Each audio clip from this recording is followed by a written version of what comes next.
Olá, meus queridos e queridas, eu sou a Vanessa Medeiros e hoje o nosso assunto é um pouquinho sobre o tema da atualidade, as coisas que andam acontecendo. E por se multiplicar a maldade, o amor se esfriará de quase todos. Todas as vezes que alguém trazia algum assunto sobre alguma maldade que tinha acontecido, sobre algum caso que tinha acontecido, levava para o lado negativo, as pessoas sempre usavam essa frase.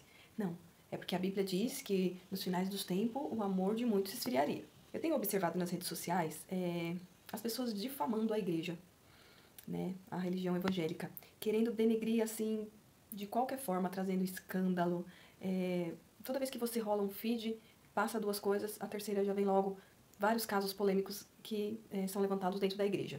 E agora nós temos o caso Miguel. É necessário, pois, que o bispo seja irrepreensível, esposo de uma só mulher, moderado, sensato, modesto, hospitaleiro, apto para ensinar, não dado ao vinho nem violento, porém cordial, inimigo de conflitos, não avarento e que governe bem a sua própria casa, criando os filhos sobre a disciplina, com todo respeito.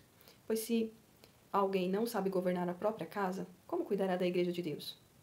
Que o bispo não seja recém-convertido para não acontecer que fique cheio de orgulho e incorra na condenação do diabo. Se você tem todas essas características, você está apto para ser um obreiro aprovado de Deus. Nós somos o porta-voz, né?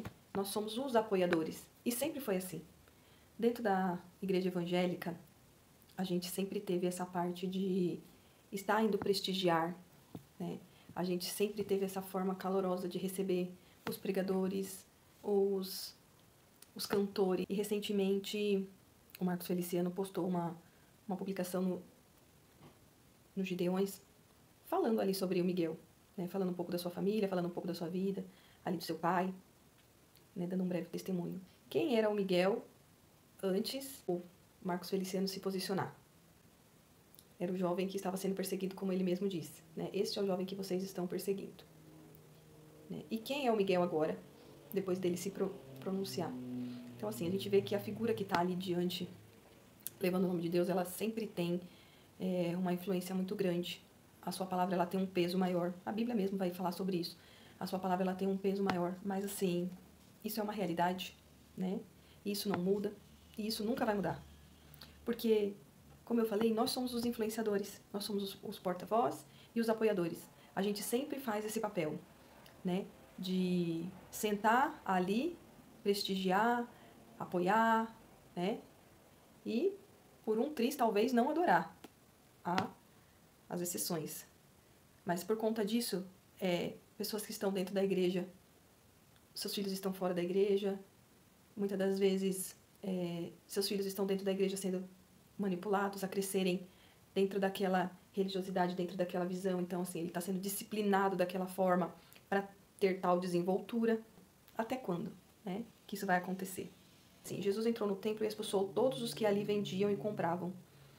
Derrubou as mesas dos cambistas e as cadeiras dos que vendiam pombas e disse: está escrito, a minha casa será chamada casa de oração, mas vocês estão fazendo dela um covil de salteadores. A gente que dá ibope pra tudo, sabe? Então, assim, se falam da igreja, se criticam a igreja, se criticam a postura da igreja, tudo que falam da igreja é nós que damos ibope, entendeu? Porque a gente não toma a postura correta. A gente não é como lá em como Timóteo está escrito, a gente não se porta como Timóteo está mandando a gente se portar, como obreiros, né? A gente sempre está enrolado com coisas deste mundo, a gente sempre está dando ibope para esses influenciadores, né? Para o fulano de tal, para fulana de tal, sempre está homenageando, honrando essas pessoas, né? E como a mesma Bíblia diz, cuidando das coisas de Deus, mas como que vai cuidar das coisas de Deus se não governa nem a própria casa? Vamos nos posicionar como igreja, exercer o nosso chamado, pregar a palavra, realizar o discipulado. Coisas têm se perdido dentro da igreja.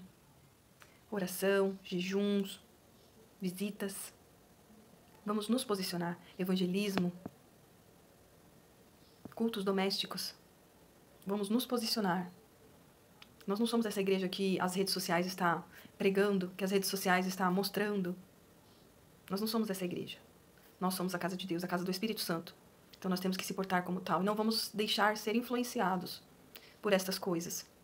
Tem coisas que são absurdas, tem que ser mostradas sim. Mas não é por conta de fulano ou ciclano que nós vamos fazer a nossa cabeça. É porque nós temos intimidade com Deus e a revelação vem dele. Vem da sua palavra.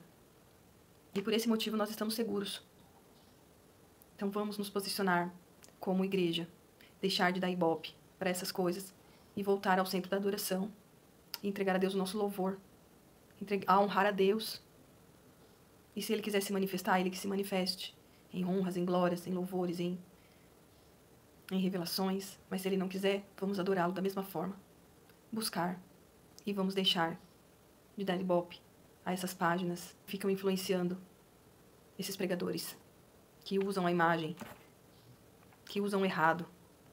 Para denegrir a igreja. Para fazer com que você não tenha vontade de estar lá. Para fazer você dizer, por que é que eu tenho que estar lá? Se a igreja está desse jeito, é melhor eu ficar em casa. Vamos exercer o nosso chamado. Não vamos deixar as nossas mentes ser contaminadas por um simples feed que passa nas nossas redes sociais, denegrindo a imagem da nossa igreja.